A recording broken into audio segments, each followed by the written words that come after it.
CCM oyee! Kwenye upande wa kilimo tumeanza vizuri. Tumeanza na ruzuku za pembejeo, tumeanza na ruzuku za mbolea, kwa upande wa mifugo ruzuku za chanjo, tumejenga majosho.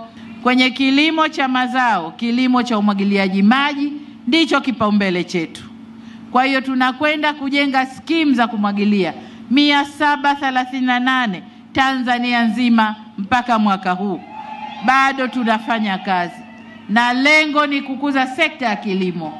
Ifikapo mwaka 2030, mimi nikitoka kwenda kupumzika kijijini kwetu, niache sekta ya kilimo imekuwa kwa 10% kwa mwaka. Iweze kukua kwa 10% kwa mwaka. Sasa hivi tunakuwa kwa 4 karibu 5. Nataka niikuze kwa 10% kwa mwaka. Hiyo ndio lengo langu. Na ninapozungumza sekta ya kilimo ni mifugo na uvuvi, vyote vinaingia kwenye kilimo. Lengo letu ni kukuza biashara, lakini pia kukuza idadi ya viwanda, ili vijana wetu hawa ambao tunawajengea shule za VETA, shule za ufundi, wakapate kazi kwenye viwanda.